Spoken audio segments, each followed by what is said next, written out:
Leica, Leica SL. I'm in the studio at the Leica headquarters with Stefan. Stefan, your last name is? Skop. Skop? Skop. S-K-O-P-P. Oh, that's an easy one. I've had some difficult ones on my visit here.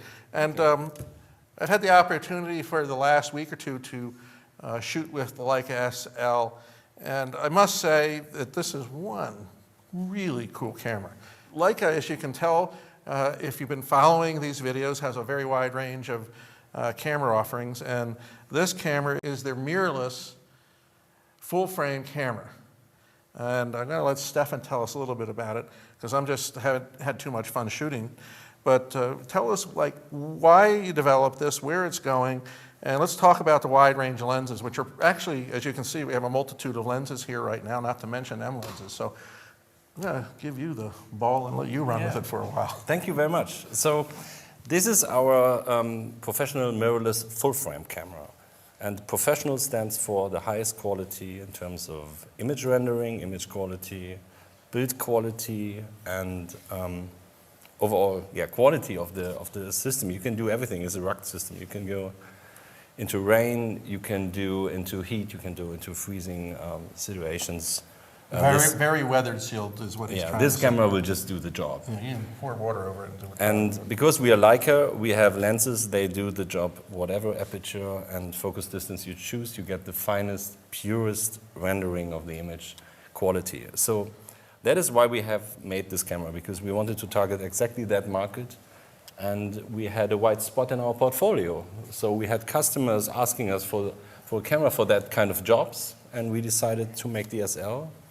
And not continue the SLR type of cameras and go into the mirrorless market. So let me say something about, as a photographer using this camera.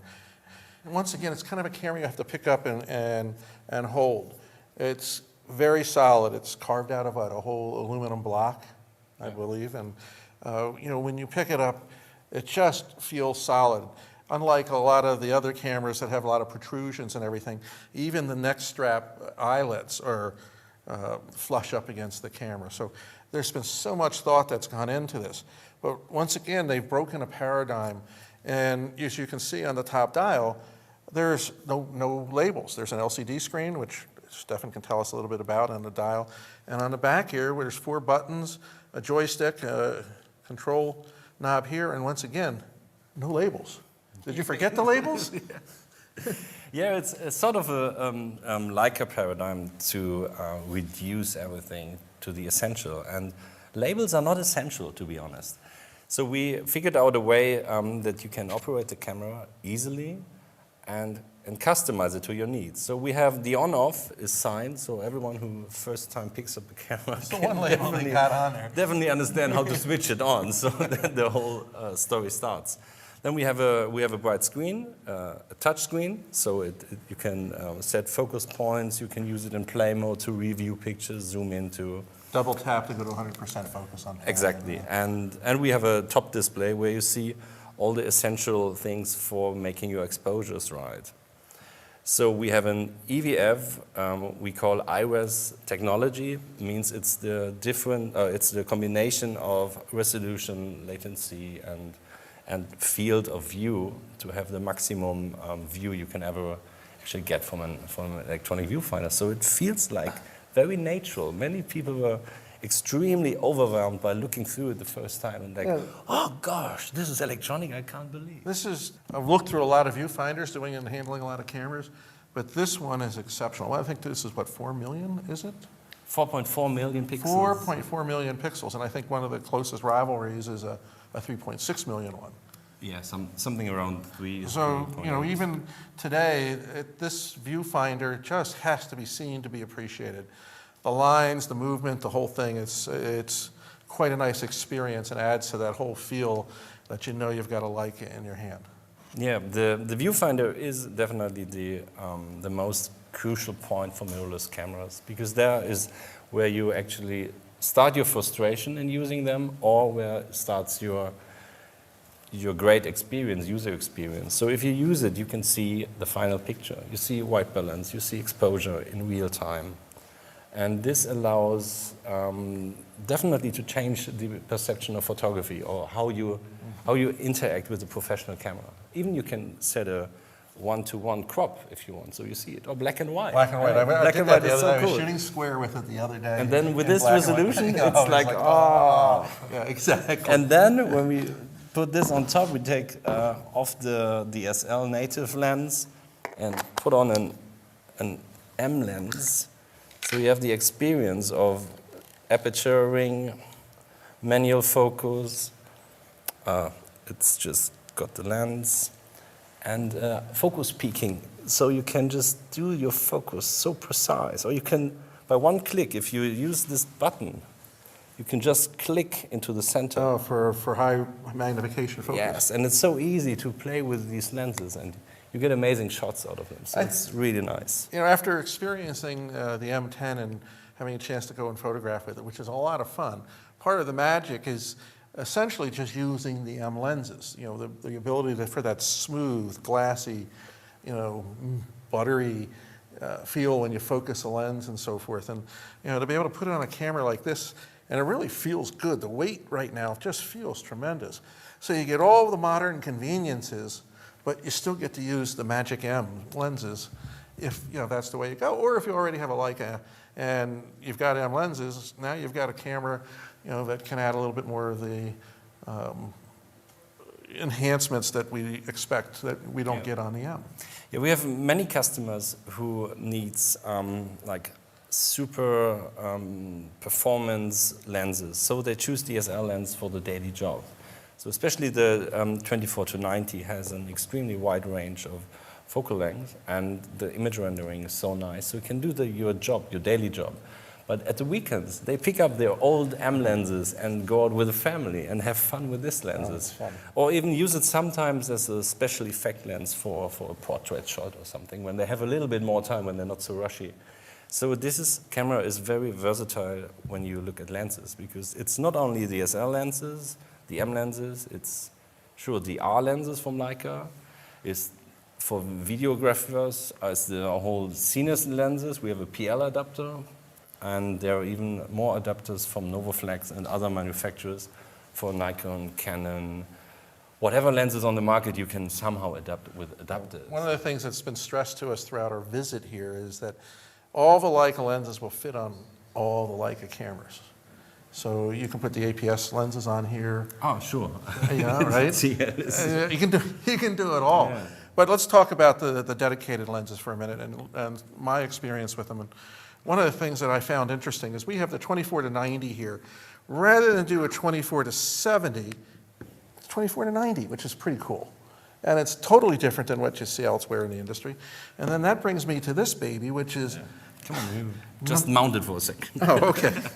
This is a 90-280, not a 70-200. You know, so they've gone even further, and you almost have a 300 millimeter reach with this. And this is a lot of fun to shoot with. Yeah, it's when we started to really think of the first lenses, which are out in the market now. We decided to extend the range from 24, not to 70, to 90. So it gives you the little bit of extra tele lens style for your portraits. And of course, to just start from there, we did 90 to 280 to have a real tele lens. So this is a pure telephoto lens. And still you have the ability to change inside the camera to APS-C mode, which gives you another crop. Yeah, another but the thing is, with an electronic viewfinder, you don't feel it, because you see the image just cropped and expand again. So you don't have any different feeling. It's just you're closer to the object in one way. So it's a really nice, and we thought everything, and there are many customers who really enjoy this 20 centimeters more. They say, sure, this lens is then a bit bigger, but compared to other systems, I only have one lens and not two. If you know, looking at this system now, and we have the 16-35 here somewhere, right?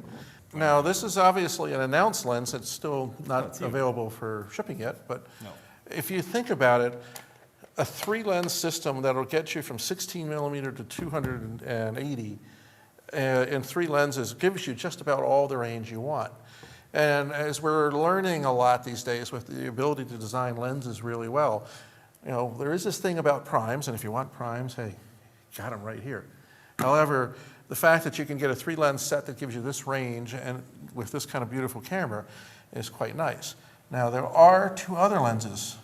Yeah, first of all, I want to hold it in the camera because it's so brand new. It's the first time that a working prototype is on tape anyway. Okay, you love it. So guys, this lens is now in prototype stage and it really works. So it's just days old for me, so it's a really new sample and going to be with me with the next weekend. So let's have fun with this prototype. But coming back to prime lenses, which are announced, 75 millimeter. And 90 millimeter, those f.2, same size, completely. Yeah, same height. Same height. Diameter almost, if they're not. Yes, they are. The filter size of the Summicron series will be exactly the same for all of them. All the sizes will be same. So you have actually very nice prime lenses. The 75 millimeter, and now you have. One of the this is one of the high performance lenses we ever made. That's got a nice balance to it. And it gives you a nice balance, very small, latest out-of-focus technologies. One of the things, remember, which we talked about with lenses the other day, is that all Leica lenses are designed to be shot wide open or to the f-stop that works for the subject you're shooting. Because I think that's where a lot of the magic really arises. And I've kind of been discovering that over the last few days. Rather than be the f8 kind of guy like I always am, I've started shooting at 2.8 and wider. And oh my God, the background does some amazing things when you're shooting people and things that way. Specifically when we were walking on the streets and things, and be able to get somebody that's doing something and have everything background out. It's so sweet. Now, also, there's a winder available for this. Yeah, winder is pretty much the old description because we call it now battery grip. Because it gives you, first of all... I sometimes live in the old age. Yeah, because we can't wind the SD cards anymore. So you have a battery grip, allows you to add a second battery. Just give me a second. Oops, here. A second battery. At the moment, there's no battery inside. Gives you the joystick for your... So vertical operation with your... And the 2 wheels you have at the camera. So you have the same operating elements. And we don't have a... Some people ask us, well, why don't you have a record button on this format? And to be honest, when I designed that, I had this vertical video. I know it was there, but it was maybe not that important. Yeah. So for video guys, you have to press that button to do the record. How many video guys are doing vertical video? Okay. It's now, the iPhone generation.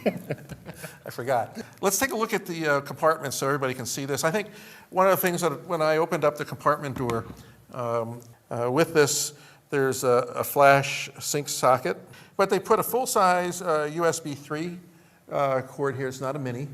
No, and especially when you have, whatever, you lost your cable, you can still use a standard USB 2 cable and still be able to do the connection. Of course, it's USB 2. So it's full size that way, though. You have a full-size HDMI, and then you've got a different jack, which there's an adapter you have that comes out and then has 2 plugs for a microphone and headphone. Exactly, and for sure there is another accessory, which is the remote cable, or so you can remotely take pictures by a cable. It's not hinged. It sits with this rubberized little thing, and it just seals up so nice and tight. So you know by looking at it, it's weather sealed. And then we have 2 SD card positions here for it. Now I set my SL up so that I actually record DNG RAWs on one SD card and JPEGs on the other. So I'm shooting both. But there's a series of different combinations you can use in the setup as far as that goes. So. It's a really nice camera. Oh, one more thing, as they would say. There's GPS. So there's a little bump up top here, and that does the GPS. So, yeah, we have GPS antennas here. We have Wi-Fi antennas here behind the grip. So we have Wi-Fi in camera. We have GPS on board. And one word for the GPS, because some people get annoyed by saving their positions in their pictures. But the nice effect is that you have always the real local time. So once you step out of the plane in Frankfurt, when you came from the US, I noticed that. I didn't have it's to like, reset. real time setting. Yeah, real time, GPS and, real time. That is very nice for traveling photographers. So let's go in and segue into the wireless antenna you have. And one of the things that we've covered a couple times while our visit here with Leica, and I've gotten to start playing with it, is connectivity. And I think connectivity is the next big thing with cameras, especially on some of the smaller cameras that we've seen while we've been here, is the ability now to actually have a camera, and to have a significant camera that can connect to your iPhone, or in this case, we're going to connect to the iPad, and allow you to capture your photos on your iPad, actually use the iPad or your iPhone or Android phone as a remote, and be able to take pictures and then use these instantly to send off to social media or even edit. So why don't you step over here and show how it is. Maybe we can get Chris to be our subject behind the Chris, camera. Come on, we can see you that you're not there. Where you're hiding. Okay, let me run you through the basic setups. This whole idea is that you not only view pictures which you have taken, but you also can use the iPad or iPhone or Android device as a remote control for your pictures. Because many people set up a camera somewhere in the roof or whatever, and they want to have a control. So you have your live view, you can change the settings of your camera, and you can take the pictures or videos. So we do it in that way that we start the Wi-Fi from the camera. The iPad connects to the camera. That we do by this one. We set up the password already, so the iPad knows the password from the camera. So this is one click, and then we just have to open the SL app. Wait for a second, tap to connect, and do start remote. Oh, it's working. Oh, so we have John. Hello. Hi, John. There's Chris, too. So Come on, I take a let's picture. Shoot him. We don't have that shot too often. Come on, a nice cheese, Come guys. on, Chris. Excellent. So, with that, but you can also control the f-stop, shutter speed, ISO. I'll give you a quick overview. So we are in M mode now. We can change whatever to P maybe for perfect. Is that what it stands for? Well, I don't know. Okay, and P is a bit limited. Let's go to A. So we set the f-stop to wide open. We can set the ISO, whatever, plus, minus, a little bit darker, and take another shot. We can go to video, do the same basically in the video performance, video section. So we get Chris. Or we can go to play and review our pictures. And there's one nice feature I want to tell you is in the review mode of DSL, you can highlight pictures or star pictures, give them a rating. So right in the camera. So the rating will be synced with this one, and later when you download the pictures to your computer and load them in Lightroom, you have your ratings there as well. Oh, cool. So it really can be a tool for rate pictures on the go, and then reduces the workload back home. Super. Well, you've seen the full range of what the SL is all about. And like I said, it's a significant camera. It's a beautiful camera to work with. Once again, it's a camera you owe it to yourself. If you're visiting a dealer where you can try out an SL, pick it up and look through it, hold it, it's different. And it's one of those things that is kind of Leica-like all around, different. Leica is really bold, and one of the things that I have to say they did a great job of is, well, some of the other manufacturers are still in DSLR, shutterbox, and mirror box mode.